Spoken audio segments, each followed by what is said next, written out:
በርዕሱ እንደሰማችሁት የተወደደ መስዋዕት በሚል ርዕስ ቃል እግዚአብሔርን እንናገራለን። በቅዱሳን ሐዋርያት ጉባኤ የነበረ የቤተ ክርስቲያን ሕይወቷ የቤተ ክርስቲያን መሪዋ የእውነት መንፈስ አንዱ እግዚአብሔር መንፈስ ቅዱስ በመካከላችን ተገኝቶ ሁላችንም የምንድንበትን ሕይወት የምናገኝበትን ምስጢር እንዲያድለን ቅዱስ ፈቃዱ ይሁንልን። እንግዲህ ዓለማትን የፈጠረ እግዚአብሔር ከዓለም አስቀድሞ ባለ አኗኗሩ ባለ ህልውና ባህሪውን እያመሰገነ ይኖር የነበረ እግዚአብሔር ፍጥረታትን ከፈጠረ በኋላ ደግሞ ከፍጥረታት አንደበት ምስጋናን መስዋዕትን እየተቀበለ ይኖር ነበር። እንግዲህ በተለይ የሰው ልጅ ከአምላኩ ጋር ባለው ግንኙነት መሰረት ከመጀመሪያው ሰው ከአባታችን ከአዳም ጀምሮ የሰው ልጅ ለእግዚአብሔር ቁርባንን መስዋዕትን እያቀረበ ይኖር ነበር። በተለይ አዳም እግዚአብሔርን በድሎ ከእግዚአብሔር ተጣልቶ ከገነት ከተባረረ በኋላ አዳምና ልጆቹ በሙሉ ለእግዚአብሔር መስዋዕትን እያቀረቡ ይኖሩ ነበር። መስዋዕት ምንድነው? ቁርባንስ ምንድነው? የሚለውን ቃሉን ፈተን ማለፍ ስላለብን ከዛ እንጀምራለን። መስዋዕት ሶአ ከሚለው የግዕዝ ቃል የተገኘ ነው። ይህም ሰዋ አረደ ማለት ነው። መስዋዕት ማለት ይሄ ቃላዊ ፍቺው ነው። ወደ ምስጢራዊ ፍቺው ስንገባ ግን ለእግዚአብሔር የሚቀርብ አማሃ መንፈሳዊ ስጦታ ገጸ በረከት እጅ መንሻ ስለ ኃጢአት ስርየትና ስለ ክብረ እግዚአብሔር በምስጋናና በጸሎት የሚቀርብ ቁርባን ማለት ነው። መስዋዕት ማለት ቁርባን እና መስዋዕት የሚለው ቃል በተለያየ ቦታ በተለዋዋጭነት ተቀምጦ ልናገኘው እንችላለን። በአፈታት ደረጃ ግን ቁርባን የሚለው ራሱን የቻለ አፈታት አለው። እንደያገባቡ በሶስት ይለያል። ቁርባን አቀረበ በሚል ይፈታል፣ ቆረበ በሚል ይፈታል፣ እንደገና ቀረበም በሚል ደግሞ ይፈታል። ስለዚህ እንደያገባቡ መቁረብ መቅረብና ማቅረብ በሚለው ይፈታል ማለት ነው። ይህም ከተለያዩ ነገሮች ሊዘጋጅ ይችላል። ለምሳሌ ከእንስሳት ቅድም እንዳልኳችሁ አረደ የሚል ስላለው ከእንስሳት ሊዘጋጅ ይችላል። ከአዝርዕት ከእህል ወገን ከስንዴ ከወይን ከዕጣን እንደየስርዓቱ የሚዘጋጅ ነው ማለት ነው መስዋዕትና ቁርባን። እንግዲህ ይህ ለእግዚአብሔር የሚቀርብ መስዋዕት እንዲሁ በዘፈቀደ ሰው ደስ እንዳለው በግብታዊነት የሚያቀርበው ሳይሆን ራሱን የቻለ ያቀራረብ ስርዓት አለው። ምንም እንኳን አምላካችን ቅዱስ እግዚአብሔር ለሙሴ ኦሪትን ሲሰጥ አዲስ የመስዋዕት ስርዓት ቢያሳየው ከዚያ አስቀድሞ የነበረው አበው በሕገ ልቦና እግዚአብሔር በልባቸው ባስቀመጠው ሕግ መሰረት መስዋዕትን ለእግዚአብሔር ሲያቀርቡ ቢያንስ እነዚህን 4 ነገሮች ያሟሉ ነበር። የመጀመሪያው ለመሰዊያ የሚሆን ቦታ ይዘጋጃል። ልዩ ቦታ ያ ቦታ የተለየ የተቀደሰ ቦታ ለእግዚአብሔር መስዋዕት የሚቀርብበት ቦታ። ስለዚህ ሁለተኛው እዛ ላይ መሰዊያ ያዘጋጃሉ። መሰዊያውን ካዘጋጁ በኋላ ነው መስዋዕት የሚያቀርቡት። ሶስተኛው መስዋዕቱን ራሱ ይመርጣሉ። ወደ በኋላ ላይ እናየዋለን ይሄን በዝርዝር። መስዋዕቱን ይመርጣሉ፣ ለእግዚአብሔር የሚቀርበውን መስዋዕት ይመርጣሉ። አራተኛ መስዋዕቱን የሚያቀርበው አቅራቢው ራሱን ያነጻል። ከሴት ርቆ ንጽህ ጠብቆ ከቂም በቀል ጸድቶ ልብሱን አጥቦ ነው በእግዚአብሔር ፊት ንጹህ ሆኖ የሚቀርበው። መስዋዕቱ ብቻ ሳይሆን አቅራቢውም በተቻለ መጠን ራሱን በዚያ ነገር ጠብቆ ነው ማቅረብ ያለበት ማለት ነው። እንግዲህ በብሉይ ኪዳን ብዙ አይነት መስዋዕቶች እናያለን። አስቀድሞ በሕገ ልቦና የነበሩ አበው ያቀረቡት መስዋዕት አለ። ኋላ ላይ እስራኤል ከግብጽ ከወጡ በኋላ እግዚአብሔር ለሙሴ ባሳየው መሰረት በዚያች በድንኳን ውስጥ በኋላም በቤተ መቅደስ የሚደረግ የመስዋዕት ስርዓት ነበር። በርዕሳችን እንደተነጋገርነው እኛ ማውራት የምንፈልገው ስለተወደደ መስዋዕት ነው። በእግዚአብሔር ፊት የተወደደ መስዋዕት እንዴት ያለ መስዋዕት ነው የሚለው ማለት ነው። ለዛ ምሳሌ ከሆኑ አስቀድመው በምሳሌነት ከተቀመጡ መስዋዕቶች ሁለቱን እናያለን። የመጀመሪያው መስዋዕት አቤል ነው። በዚህ በኦሪት ዘፍጥረት በምዕራፍ 4 ቁጥር 3 ጀምሮ የምናገኘው አንድ ታሪክ አለ። አባታችን አዳም እግዚአብሔርን በድሎ ከገነት ከወጣ በኋላ የወለዳቸው ልጆች ነበሩ፣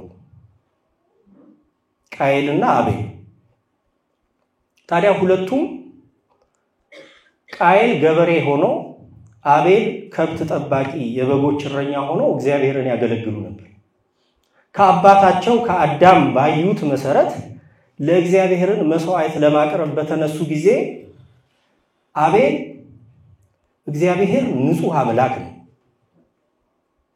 በእውነት ለዚህ አምላክ የሚቀርብ መስዋዕት ምን አይነት መሆን ይገባዋል ብሎ ተጨንቆ ከበጎቹ መካከል ደስ የሚያሰኘውን ጠቦት መርጦ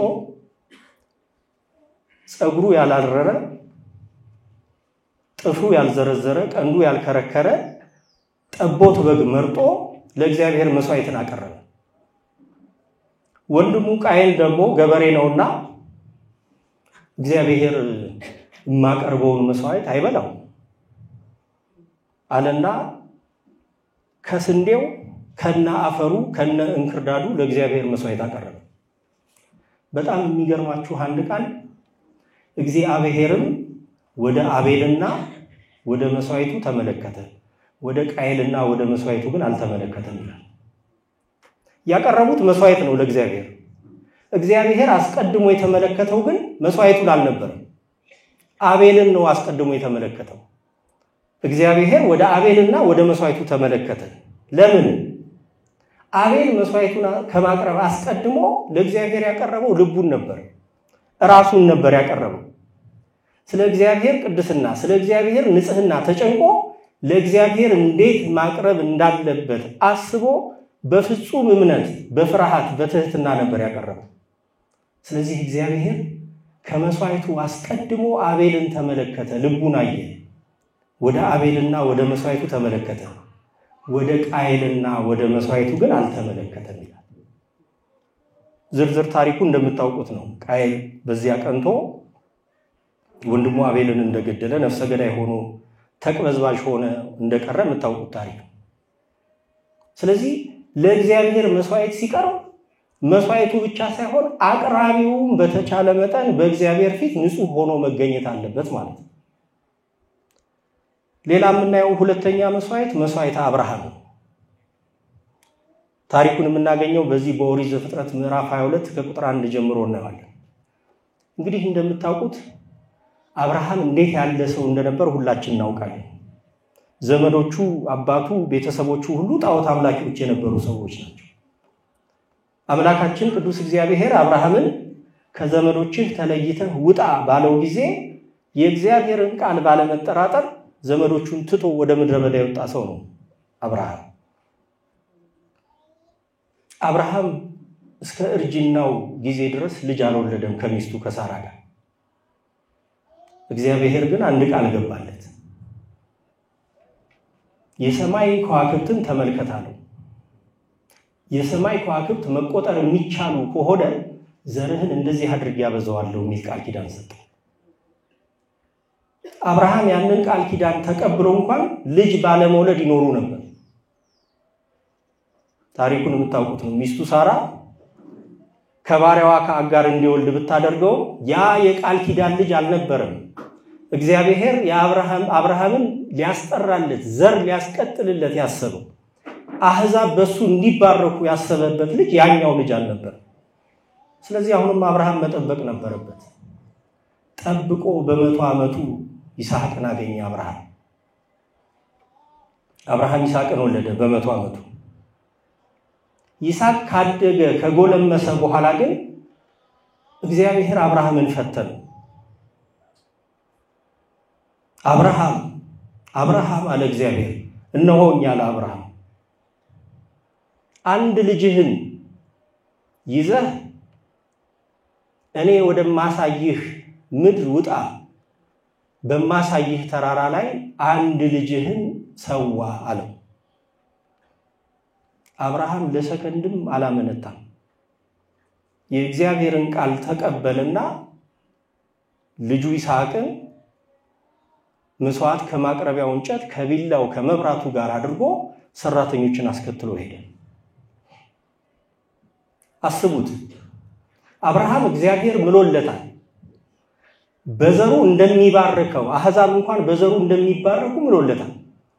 አብርሃም ካረጀ በኋላ ሰውነቱ ሙቀት ልምላሜ ከተለየው በኋላ ሚስቱ ሳራ ሰውነቷ ሙቀት ልምላሜ ከተለያት በሴቶች ያለ ልማድ ከቆመ በኋላ እግዚአብሔር የሰጣትን ያንን የስስት ልጅ ነው ሰዋልኝ ያለው። አብርሃም አላመነታም። የእግዚአብሔርን ቃል ተቀብሎ ልጁን ሊሰዋ ሄደ። እኛ ብንሆን ምን እናደርግ ነበር? አብርሃም እንደኛ ብልጣ ቢሆን ምንድን ነበር የሚለው? እግዚአብሔር ሆይ ይስሐቅን ብሰዋልህ አንተ አትበለው፣ እንደው ቢያንስ ለውጥልኝ፣ ሌላ ነገር አድርግልኝ፣ እንደው ቢያንስ እንዴ ለራስህ አታስብም እንዴ? እንዴ ሰዎች ምን ይሉሃል? የገባኸውን ቃል እኮ አጠፈ ይሉሃል። ለኔ ቃል የሰጠኸኝ በዚህ ልጅ ልትባርከኝ አይደል? ዘር ልታስቀጥል አይደል? እንደው ቢያንስ ስለራስህ እንኳን ብለህ እንላለን አርግኛል ነው። ብዙ ምክንያት እናቀርባለን እኮ። አብርሃም ምንም ነገር ወደ ጭንቅላቱ አልመጣም። ምንም። ይስሐቅን ሊሰዋ ሄደ። ያንን የሞሪያ ምድር ከሄደ በኋላ ያንን ተራራ አይቶ ሰራተኞቹን በዚህ ሁኑ፣ እኔና ልጄ በተራራው ለእግዚአብሔር ሰግደን እንመለሳለን ብሎ ይስሐቅን እንጨቱን አሸክሞ ይዞት ሲወጣ ይስሐቅ አንድ ጥያቄ ጠየቀ። አብርሃም አባቴ ሆይ አለ። እነሆይ ልጄ፣ ቢላውን አያለው፣ እሳቱንም እመለከታለሁ፣ እንጨቱንም ይኸው ይዤዋለሁ፣ የመስዋዕቱ በግ ግን ወዴት አለ የሚል ጥያቄ ጠየቀ። ትክክለኛ ጥያቄ ነው አይደል? ሊሰዋ ነው እየሄደ ያለው። በአብርሃም ቦታ ሆናችሁ አስቡት። ልጃችሁን ልትሰው እየሄዳችሁ ልጃችሁ ማንን እንደምትሰው ሲጠይቃችሁ ልባችሁ እንዴት ነው የሚራው? እንዴት ነው የሚሸበረው? አብርሃም እንኳን በዚህ ሁሉ ውስጥ ልቡ አልተሸበረም። ልጄ የመስዋዕቱን በግ እግዚአብሔር ያዘጋጃል አለ። በፍጹም እምነት ሄዱ። አባቶቻችን መተርጉማነ ወንጌል እንደሚናገሩ ሊሰዋው ሲል ይስሐቅ እርሱ እንደሆነ ስላወቀ አባቴ ሆይ እኔን እንደምትሰዋኝ አውቃለሁ፣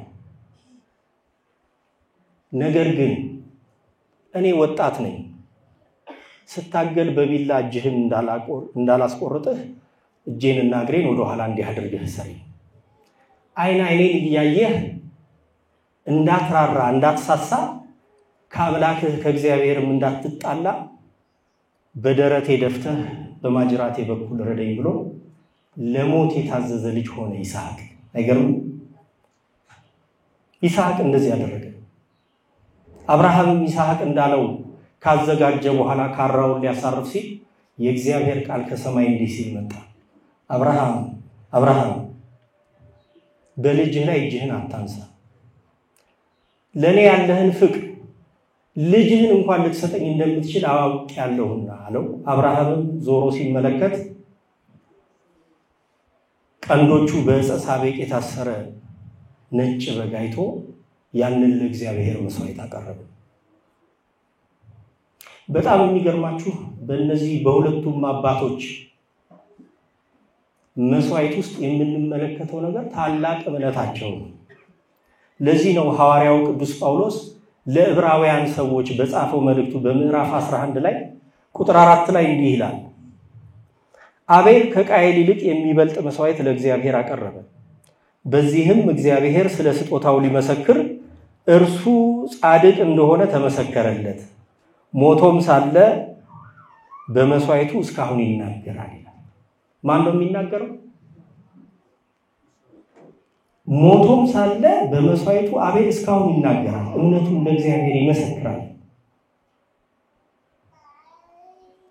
የአቤልን እንዲህ ካደረገ በኋላ በቁጥር 17 ላይ ወረድ ስትሉ እንግዲህ በዕብራውያን መልእክት ምዕራፍ 11 ላይ ዕብራውያን የሚያውቋቸውን በእምነት የጸኑ አባቶች እየዘረዘረ የሚያስተምርበት ነው ቅዱስ ጳውሎስ። ስለ አብርሃም እንዲህ ይላል አብርሃም በተፈተነ ጊዜ ይስሐቅን በእምነት አቀረበ የተስፋን ቃል የተቀበለው በይስሐቅ ዘር ይጠራልሃል የተባለለት እርሱም አንድ ልጁን አቀረበ እግዚአብሔር ከሙታን እንኳን ሊያስነሳው እንዲቻለው አስቧልና ከዚያም ደግሞ በምሳሌ አገኘው ይላል አስቡ ከሞት እንኳን ሊያስነሳው እንደሚቻለው ማሰብ ብቻ አይደለም አብርሃም በምሳሌ አግኝቶታል በትርጓሜ ወንጌል ላይ ታስታውሳላችሁ መድኃኒታችን ኢየሱስ ክርስቶስ በዮሐንስ ወንጌል ምዕራፍ 8 ቁጥር 56 ላይ የተናገረው አንድ ቃል አለ አብርሃም ቀኔን ያይ ዘንድ ተመኘ አየም ደስም አለው ይላል ሊቃውንት አባቶቻችን እንዲህ ይላሉ አብርሃም በልጁ አምሳል ባየው በእግዚአብሔር ልጅ ቀን ደስ አለው ይላል ስለዚህ አብርሃም በልጁ በይስሐቅ ያየው ማንን ነበር ማለት ነው ክርስቶስን ነበር ክብር ምስጋና ይሁን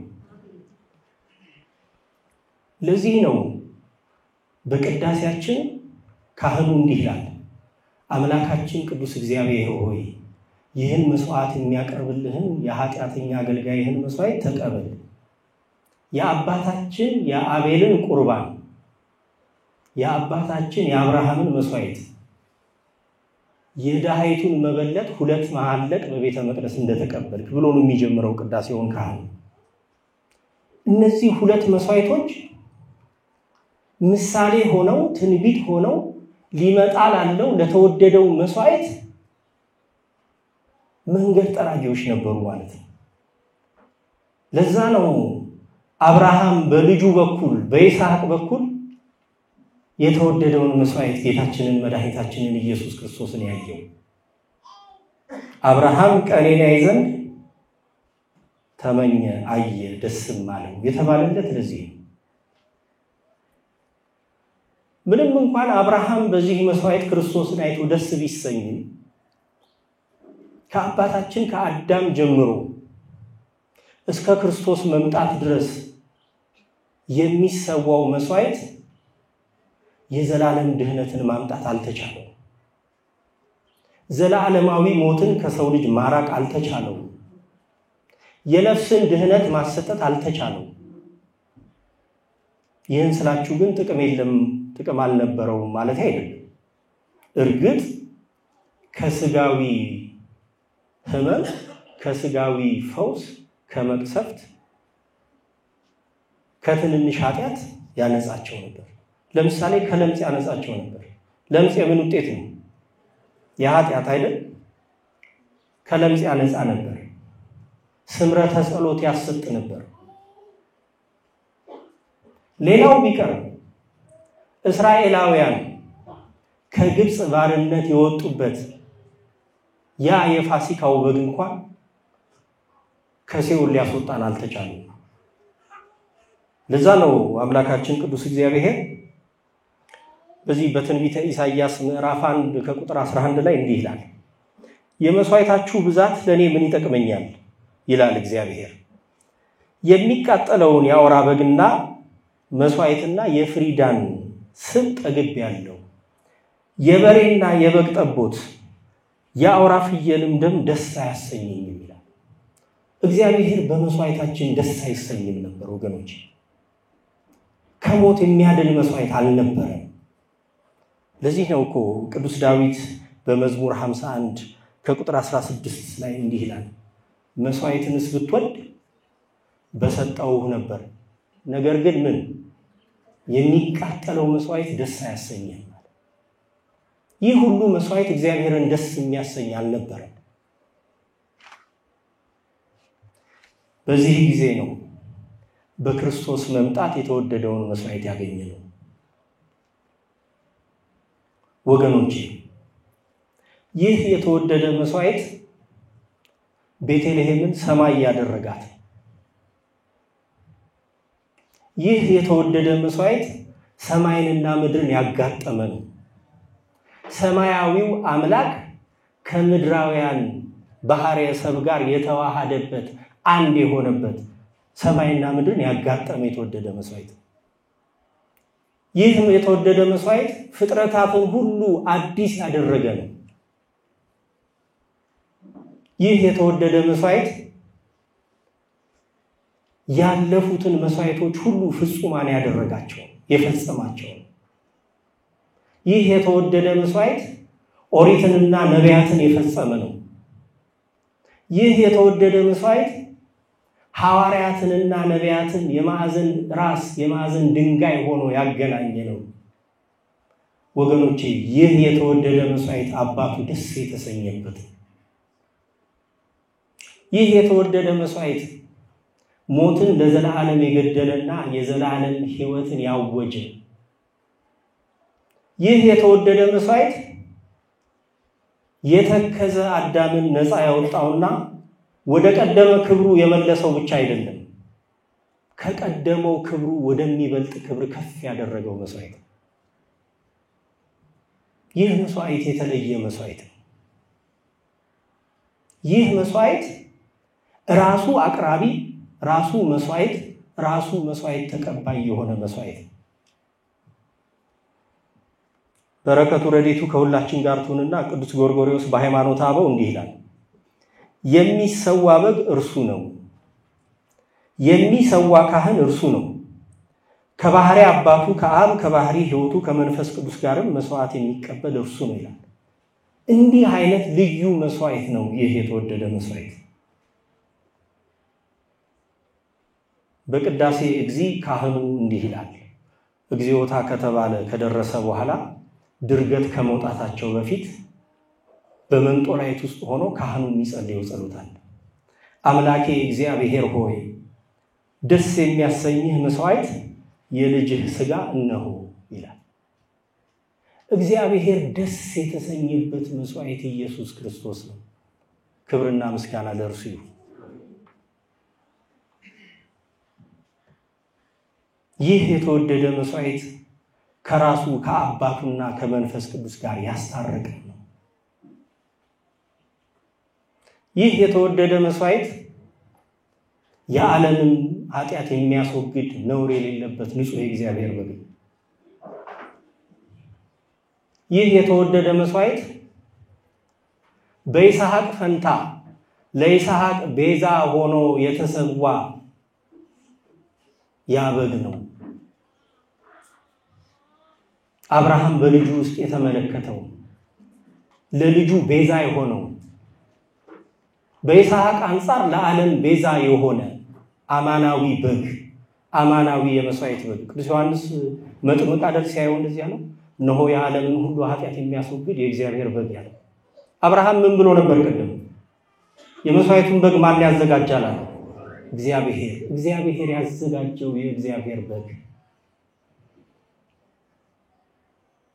አብርሃም ልጁ ይስሐቅን ሊሰዋ ባለ ጊዜ አብርሃም የእግዚአብሔር አብ ምሳሌ ሆኖ እግዚአብሔር አብ አንድያ ልጁን ኢየሱስ ክርስቶስን ለዓለም እንደሰጠ አብርሃም ልጁን ለእግዚአብሔር ሰዋ። እርግጥ ነው በድርጊት አብርሃም ልጁን አልሰዋም አይደል? በህሊናው ሰውቶት ስለነበር ነው ያን ሁሉ መንገድ የሄደው። ይስሐቅ አባቴ ከእግዚአብሔር እንዳትጣላ ብሎ ለሞት እንደታዘዘ ኢየሱስ ክርስቶስ የላከኝን የአባቴን ፈቃድ እንጂ ፈቃዴን ልፈጽም አልመጣሁም ብሎ እስከ መስቀል ሞት ድረስ እንኳን የታዘዘ ሆነ። ይስሐቅ በመታረድ ፈንታ በጉ እንደታረደ ክርስቶስ በስጋው ሞተ። ይስሐቅ ሕያው እንደሆነ በመለኮቱ ግን ሕያው ነው። ሐዋርያው ቅዱስ ጴጥሮስ እንዳለ በስጋ ሞተ በመለኮቱ ግን ሕያው ሆነ። ይህ የተወደደ መስዋዕት የዓለምን ሁሉ ኃጢአት ተሸክሞ ከሊቶስጥራ እስከ ቀራንዮ ድረስ የደከመ ነው። ይህ የተወደደ መስዋዕት የኃጢአታችንን ሐሞት ጠጥቶ የሚጣፍጥ ሕይወት የሆነ ደሙን የሰጠን የተወደደ መስዋዕት። ይህ የተወደደ መስዋዕት የሾህ አክሊል ደፍቶ እኛን የብርሃን አክሊል ያለበሰን ያቀዳጀን የቀደሙት መስዋዕቶች ማድረግ ያልተቻላቸውን ሁሉ ያደረገ መስዋዕት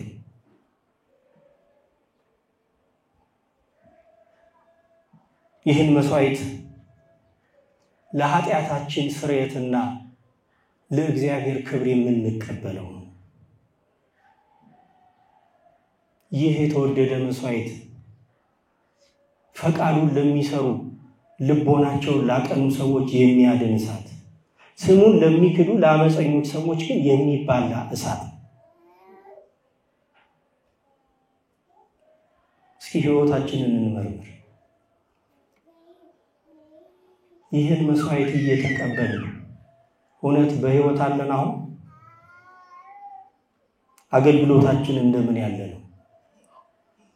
እንደ አቤል ያለ መስዋዕት ነው የምናቀርበው ወይስ እንደ ቃየል ያለ? አው ጊዜያችንን እንሰጣለን። ሰንበት ትምህርት ቤትም ባሰማራችን ቦታ ሁሉ እንገኝ ይሆናል። አገልግሎታችን በፍጹም እምነት ራስን ንጹህ በማድረግና በማዘጋጀት የተደረገ ነው ወይ? እንደ አብርሃም በፍጹም እምነት ልጅን እስከ መስጠት የሚያደርስ አገልግሎት አለን ወይ? አንድ ልጅ ነው የነበረው አብርሃም። ያለንን አንድ ነገር ብቻ እንኳን ያለን አንድ ነገር ምንድነው ወገኖች? ልባችን ሕይወታችን እኮ ነው አይደል? እርሱን እንኳን እስከ መስጠት እንደርሳለን።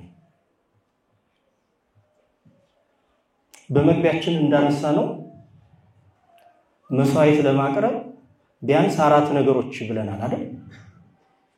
የመጀመሪያው ቦታ ነው። ይህ የተወደደ መስዋዕት ያዘጋጀው ቦታ በቅዱስ ዳዊት ትንቢት እንዳናገረ እግዚአብሔርስ ከዓለም አስቀድሞ ንጉስ ነው፣ በምድር መካከል መድኃኒትን አደረገ እንደተባለ መሰዊያውን ቦታውን ያደረገው በጎልጎታ ነው። በዚያ ቦታ መሰዊያ እንደሚዘጋጅ አስቀድሞ በሙሴ ምሳሌን እንዳስመሰለ እርሱ ራሱ እንደተናገረ ሙሴ በምድረ በዳ እባብን እንደሰቀለ የሰው ልጅ እንዲሁ ይሰቀል ዘንድ ይገባዋል እንዳለ መሰዊያውን መስቀል ያደረገ ስለ ዓለም ኃጢአት ራሱን የሰዋ ንጹህ መስዋዕት ንጹህ በመሆኑ የቀረበ አቅራቢው ንጹህ መሆን እንዳለበት የንጽህና የቅድስና ምንጫችን እኔ ቅዱስ ነኝና ቅዱሳን ሁኑ ያለ የንጽህናችን የቅድስናችን ምንጭ እርሱ አማናዊው ዘላለማዊው ሊቀ ካህን እርሱ አቅራቢ ሆኖ ያቀረበው መስዋዕት። ታዲያ ይህን መስዋዕት በመቀበል ምን እናገኛለን? የመጀመሪያው የዘላለም ድህነት። የቀደመው መስዋዕት ማሰጠት ያልቻለው ሰው ከአምላኩ ከእግዚአብሔር ከተጣላ ከክብር ከተዋረደ ባህሪው ከጎሰቆለ በኋላ ከእግዚአብሔር ተጣልቶ ሕይወት ከሆነው ከእግዚአብሔር ርቆ ሕይወትን አጥቷት በሞት ውስጥ ሲኖር የደረሰለት መስዋዕት ይሄ ነው። ይህን መስዋዕት በመቀበል ይህን መስዋዕት በማቅረብ የዘላለም ድህነትን ማግኘት እንችላለን። ሁለተኛው የኃጢአትና የበደል ስርየት ነው። በአንደኛ ዮሐንስ መልእክቱ ላይ እንዳለ የጌታችን የአምላካችን የመድኃኒታችን የኢየሱስ ክርስቶስ ደም ከኃጢአታችን ሁሉ ያነጻናል። ከኃጢአታችን ከበደላችን የሚያነጻን። ሶስተኛ ክርስቶስን እንለብሰዋለን እንዋሃደዋለን። ከሰማይ የወረደ ለሰው ልጅ ሕይወትን የሚያድል የሕይወት እንጀራ እኔ ነኝ ካለ በኋላ ስጋዬን የሚበላ ደሜን የሚጠጣ እኔ በእርሱ እርሱ በእኔ ይኖራል። አንደኛ በራእየ ዮሐንስም ላይ እነሆ በደጅ ቆሜ አንኳኳለሁ፣ ማንም ድምፄን ቢሰማ በሩንም ቢከፍትልኝ ወደ እርሱ ገባለሁ ከእርሱም ጋር እራት እበላለሁ እንዳለ ልባችንን ከፍተን በንጽህና ብንቀበለው ከእርሱ ጋር ተዋህደን እንኖርበታለን። አራተኛው ከኃጢአት መቅሰፍት መዳን ነው። በኃጢአታችን ምክንያት ከሚመጣብን መቅሰፍት የሚያድነን እርሱ ነው። አምስተኛ በመንፈሳዊ ሕይወት እናድግበታለን። ለኒቆዲሞስ ያስተማረውን ትምህርት ታስታውሳላችሁ አይደል? እውነት እውነት እልሃለሁ ሰው ከውሃና ከመንፈስ ዳግመኛ ካልተወለደ ወደ እግዚአብሔር መንግሥት ሊገባ አይችልም። ስለዚህ ሰው ከስጋ ብቻ አይደለም ከመንፈሳዊው ማለት ከመንፈስ ተወልዷል። መንፈሳዊ እድገት ያስፈልጋል። ለዚያ ደግሞ መንፈሳዊ ምግብ ያስፈልጋል። ይህ በመንፈስ የምናድግበት አማናዊው የነፍስ የሥጋ ምግባችን ነው።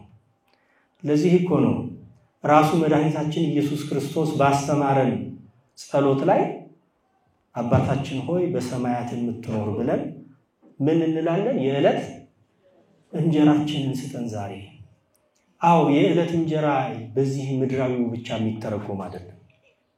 ቅዱስ ቄርሎስ ዘኢየሩሳሌም ይህ የዕለት እንጀራችንን ስጠን የተባለው እንጀራ ከሰማይ የወረደው ሕይወትን የሚሰጥ እንጀራ ነው ይላል። ስለዚህ ሰው ቅዱስ ሥጋህን ክቡር ደምህን መግበኝ ብሎ ነው የሚጸልየው ማለት ነው።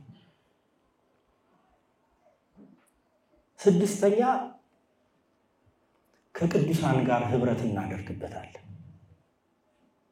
አካለ ቤተ ክርስቲያን እንሆንበታለን ማለት ነው። ሐዋርያው ቅዱስ ጳውሎስ ስለ ቤተ ክርስቲያን ሲናገር የቤተ ክርስቲያን ራስ ማን ነው ይላል? ክርስቶስ ባለበት ራስ ባለበት በዚያ ምኑ ይኖራል? አካሉ ይኖራል። አንድ ሰው የክርስቶስ አካል የሚሆነው በጥምቀት ከተወለደ በኋላ ቅዱስ ሥጋውን ክቡር ደሙን ሲቀበል ነው። የቤተ ክርስቲያን የህብረቱ አባል የህብረቱ አካል የሚሆነው የህብረቱ አካል ሲሆን ህብረት የሚያደርገው ከእርሱ አስቀድሞ ከነበሩ ቅዱሳንም ጋር ነው ማለት ነው። እንዲሁ በዕብራውያን መልእክቱ በሰማይ ወዳሉ ወደ መላእክት ማህበር ወደ ጻድቃን ነፍሶች ወደ ቅዱሳንም ሁሉ ማህበር ደርሳችኋል ይላል። ይህ ህብረቱ ነው። ስለዚህ ሰው በቅዱስ ሥጋውና በክቡር ደሙ አካለ ክርስቶስ ይሆናል፣ የቤተ ክርስቲያን አካል ይሆናል ማለት ነው። ይህ የተወደደ መስዋዕት ሕይወትን የሚሰጣቸው ለመጻያኑ ብቻ አይደለም። መስዋዕቱ ከቀረበበት ጊዜ ጀምሮ ባለው ዘመን በሚቆጠር በሚመጡት ሰዎች ብቻ አይደለም። ከርሱ አስቀድመው በሞት ለነበሩትም ወደ ኋላ ሄደው ሕይወትን የሰጣቸው መስዋዕት። ህብረት እንኳን ስናደርግ ከማን ጋር ህብረት እናደርጋለን? ከአዲስ ኪዳን ቅዱሳን ጻድቃን ሰማዕታት ጋር ብቻ አይደለም።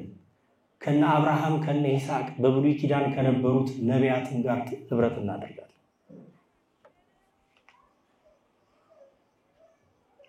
ታዲያ ይህን ሕይወት የሚሰጥ እነዚህን ሁሉ ጸጋዎች የሚያድል ሰውን አዲስ ፍጥረት የሚያደርግ ማንም በክርስቶስ ቢሆን አዲስ ፍጥረት ነው እንዳለ ሰውን አዲስ ፍጥረት የሚያደርግ ወደ ቀደመ ክብራችን ሳይሆን ወደሚበልጥ ክብር በጸጋ ከመለኮቱ ክብር ተካፋዮች እንድንሆን የሚያደርገንን ይህን መስዋዕት እንዴት እንቀበል ነው? በዚህ በቅዳሴ ጊዜ አንድ ደስ የሚለኝ ዲያቆኑ የሚለዋል ልባችሁ በሰማይ ይኑር ካለ በኋላ አዎ ልባችን እውነት ነው በሰማይ ይኑር አምላካችን እግዚአብሔር ሆይ አንጻን አዘጋጀን ካልን በኋላ አንድ 8 ነጥቦችን ያነሳል። እኛም እርሱን እየተከተልን የምንላት ነገር አለች። ለምሳሌ መጀመሪያው ከወንድሙ ጋር የተጣላ ቢኖር ይተውለት ይላል። እኛ ምን ብለን እንመልሳለን?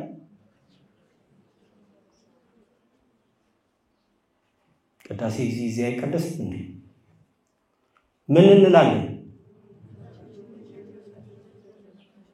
አምላካችን ሆይ እንደ ቸርነቱ እንጂ እንደ በደላችን አይሁን። አያችሁ ቅዳሴ ብዙ ያለ ማስቀደሳችን እኮ ነው። ዲያቆኑ በእያንዳንዱ ይህን አዋጅ ሲያውጅ እኛ እየተቀበል አምላካችን ሆይ እንደ ቸርነትህ እንደ ምህረትህ ነው እንጂ እንደ በደላችን አይሁን እንላለን። ስለዚህ እነዚህ ነገሮች እንኳን ስናደርግ የእግዚአብሔር ቸርነት የእግዚአብሔር ምህረት እንጂ የኛ መዘጋጀት ብቻ ለዚያ ቅዱስ ሥጋና ክቡር ደሙ ብቁ አያደርገንም ማለት ነው። ስለዚህ የመጀመሪያው ከወንድሙ ጋር የተጣላ ቢኖር ይተውለት ይላል።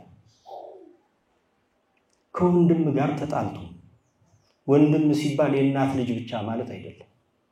ከወንድም ጋር ተጣልቶ ከጓደኛ ጋር ተጣልቶ ምህረት አድራጊዎች ሳንሆን ይቅር ባዮች ሳንሆን ይቅርታን የሚሰጠውን ማዕድ ብንቀበል እንኳን እሳት ይሆንብናል እንጂ ይቅርታን አናገኝም። እኛ ኃጢአታችንን ማር ይቅር በል እያልን ወንድማችን የበደለንን ሳንተው ወደዚህ ቅዱስ ምስጢር ወደዚህ ወደ ተወደደ መስዋዕት መቅረብ አንችልም ማለት ነው። ስለዚህ ምህረት አድራጊዎች መሆን አለብን፣ ይቅር ባዮች መሆን አለብን ማለት ነው። ሁለተኛው በልቡ መጠራጠርን ያሰበ ቢኖር ይመን ይላል። አምላካችን ሆይ በቸርነቱ እንጂ እንደበደላችን አይሁን።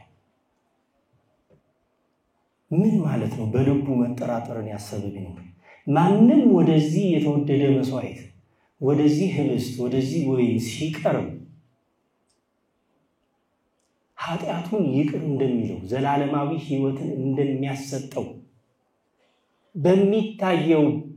እንደሚታየው ህብስትና ወይን ሳይሆን በፍጹም እምነት የክርስቶስን ቅዱስ ሥጋና ክቡር ደም እንደሚቀበል በፍጹም ልቦና በቁርጥ ህሊና አምኖ መቅረብ አለበት ማለት ነው። ሶስተኛው የሐሳብ ነውር ያለበት ቢኖር አይቅረብ ይላል። ኃጢአት የሚጀምረው ከየት ነው? ከሐሳብ ነው።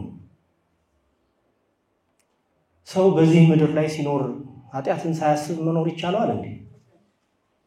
ይህ የተቻላት ማን ብቻ ነች? ክብር ይግባትና አምላክን የወለደች በድንጋሌ ህሊና በድንጋሌ ሥጋ ህተምት የሆነች እመቤታችን ቅድስት ድንግል ማርያም። ነገር ግን ለኛ እያለን ያለው የሐሳብ ነውር ያለበት ቢኖር አይቅርም ማለት ያ በሐሳባችን የመጣውን ኃጢአት እያሰላሰልን በልባችን ባለመክተት ልባችን ውስጥ ባለመቆየት ያንን በንስሐ በማጠብ ምክንያቱም ያሰብነው ኃጢአት ማሰላሰል ስንጀምርና በልባችን ቦታ ሲያገኝ ቀጣዩ ምንድነው የሚሆነው? ድርጊት ነው የሚሆነው ማለት ነው። የቦታና የጊዜ መመቻቸትን ብቻ ነው የሚጠብቀው። ቦታና ጊዜ ከተመቻቸ ይደረጋል ማለት ነው። ስለዚህ ያንን ባለማሰላሰል ያንን ከውስጥ በማውጣት ወደዚህ ምስጢር መቅረብ እንደሚገባ ይነግረናል። አራተኛው ነው በኃጢአት የወደቀ ቢኖር አይርሳ የማይረሳ ነውና። ሁላችን በኃጢአት ወድቀናል፣ ግን በንስሐ መታጠብ አለብን። ንስሐ መግባት አለብን። ኃጢአታችንን ረስተን ኃጢአታችንን ደብቀን ወደዚህ ምስጢር መቅረብ ፈጽሞ እንደማይገባ ሲናገር፣ አምስተኛው ሐሳቡ ድውይ የሆነ ቢኖር አይቅረብ ይላል። ቅድም እንዳልነው በሐሳብ ያለ ኃጢአት ሲመጣ ሐሳባችንን ድውይ እንዳያረገው እንዳያሳምመው ሐሳባችን ውስጥ እንዳይገባ በመታገል እዚህ ጋር የሚያሳየው ትግልን ነው፣ መጋደልን ነው። እዚህ ጋር የሚያሳየው በመጋደል ከኃጢአት ለመንጻት በመጋደል ኃጢአትን ላለማሰብ በመጋደል ማለት ነው። ስድስተኛ ኃጢአትን የሚሰራ ንጹህም ያልሆነ ቢኖር ይወገድ። ኃጢአት እንሰራለን፣ ንስሐ እንገባለን። ንስሐ የገባንበትን ኃጢአት ደግመን ባለመስራት። ምክንያቱም ሰው ንስሐ እየገባ ኃጢአትን የሚሰራ በዛው ኃጢአት እየደገመ ንስሐ የሚገባ እየደገመ የሚሰራ ከሆነ ምን ይለዋል ማለት ነው? ከሰውነቱ ጋር ኃጢአቱ እየተዋሃደ ነው የሚሆነው። ሰውየው ራሱ ነው ያን ኃጢአት የሚሆነው ማለት ነው። ስለዚህ ይህን ባለማድረግ ወደዚህ ምስጢር መቅረብ እንደሚገባ ይናገራል። ሰባተኛ ከኢየሱስ ትእዛዝ ልዩ የሆነ ቢኖር ይከልከል ይላል። ከኢየሱስ ትእዛዝ ልዩ የሆነ ቢኖር ይከልከል።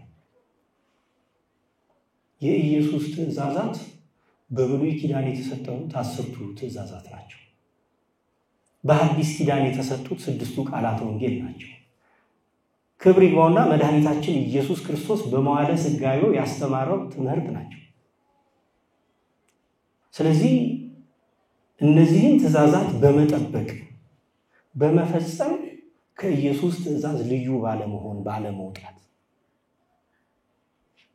ይህን ምስጢር መቀበል እንደሚገባ ይናገራል። 8ኛ ነቢያትን የሚያቃልል ቢኖር ከዋህድ ከወልድ መዓት ራሱን ያርቅ ነፍሱንም ያድን መስቀልንም አይበድል ይላል። ነቢያትን የሚያቃልል ቢኖር ከዋህድ ከወልድ መዓት ራሱን ያርቅ። ነቢያትን ባለማቃለል ቅዱሳንን በመስማት ካህናት አባቶቻችንን መምህራነ ወንጌልን በመስማት የሚሉንን በማድረግ እነርሱን ባለመናቅ ባለማቃለል ካህናት አባቶቻችን ከእግዚአብሔር የሚያስታርቁ ናቸው። ንስሐችንን ተቀብለው እግዚአብሔር ይፍታህ ብለው ከኃጢአታችን የሚፈቱን እነሱ ናቸው። ካህናትን መምህራነ ወንጌልን የቤተክርስቲያን አባቶችን ባለመናቅ ከዋህድ ከወልድ መዓት ራስን መጠበቅ ማራቅ ነፍስን ማዳን ከእግዚአብሔር ቁጣ መራቅ ማለት ነው። ነፍስን ማዳን ማለት ከቅስፈት ማምለጥ ማለት ነው። ይህን በማድረግ ተዘጋጅቶ ከቅዱስ ቁርባኑ መቀበል እንደሚገባ ይናገራል ማለት ነው። ስለዚህ ወገኖች በአገልግሎት ለረጅም ዓመት ይቆየናለን። አዳዲሶችም እንኖራለን። መዘምራን አሉ። ሁላችንም ቢሆን ደግሞ በዚህች ጉባኤ ተሰብስበን ቢያንስ የከንፈራችንን መስዋዕት ለእግዚአብሔር ማቅረባችን አይቀርም። ሕይወቱን መስዋዕት አድርጎ ለእግዚአብሔር የሚያቀርብ ግን ማን ነው? መቼ ነው? ኃጢአት አንስራ እኮ ያህል ደካሞችን ኃጢአትን እንሰራ ባንሰራት ጥሩ ነው። ኃጢአት ብንሰራ እንኳን የተዘጋጀልን ንስሐ አለ። መቼ ነው በንስሐ ታጥበን ከፍትወት ጋር ከኃጢአት ጋር እየተጋደልን ይህን የተወደደ መስዋዕት ለእግዚአብሔር የምናቀርበው የምንቀበለው? ቅድም እንዳልነው እኮ ነው የሚሰጠን እርሱ ነው፣ የሚሰጥም እርሱ ነው፣ የምንቀበለው የሚቀበለንም እርሱ ነው። የሚሰዋ ካህን የሚሰዋ በግ ከባህሪ አባቱ ከአብና ከባህሪ ሕይወቱ ከመንፈስ ቅዱስ ጋር መስዋዕትን የሚቀበል እኛን የሚቀበለን ማለት ነው። ራሱ እኛን አንድ አድርጎ አዋህዶ ባህሪያችንን ባህሪው አድርጎ በተዋህዶ ያከበረን ከራሱ ከአባቱና ከመንፈስ ቅዱስ ጋር ካስታረቀን ከዚህ መስዋዕት ጋር መቼ ነው እኛ የምንታረቀው?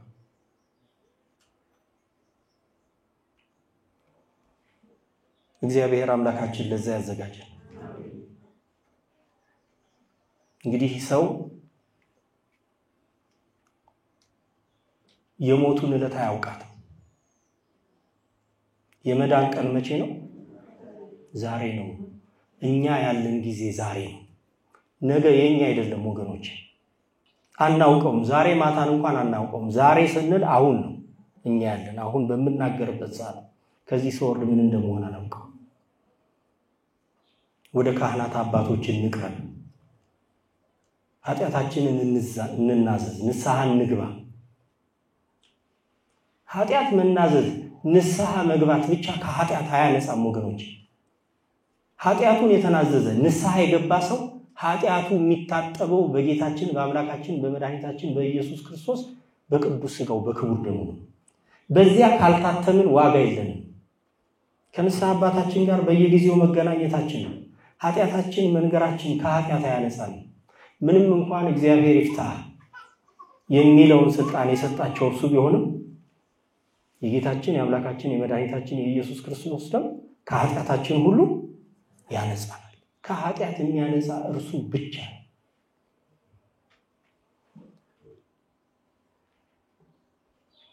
ለዚህ ክብር እንድንበቃ የክርስቶስ ቸርነት፣ የእመቤታችን የቅድስት ድንግል ማርያም ምልጃ፣ የቅዱሳን መላእክት ተራዳይነት፣ የቅዱሳን አባቶች ነቢያት፣ የቅዱሳን ሐዋርያት፣ የጻድቃን የሰማዕታት፣ የቅዱሳን ሊቃውንት፣ የደናግል የመነኮሳት ጸሎታቸው በረከታቸው ትርዳን። በዚሁ በቅዳሴ ጊዜ ላይ ዲያቆኑ እንዲህ ይላል። ትምህርታችንን በዚህ እንጠቀልላለን። ወደ ሕይወት መድኃኒት እንቅረብ፣ ጸጋ ሆኖ የተሰጠንንም ሥጋውና ደሙን በእግዚአብሔር ጥበብ እንቀበል ይላል። ወስብሐት ለእግዚአብሔር።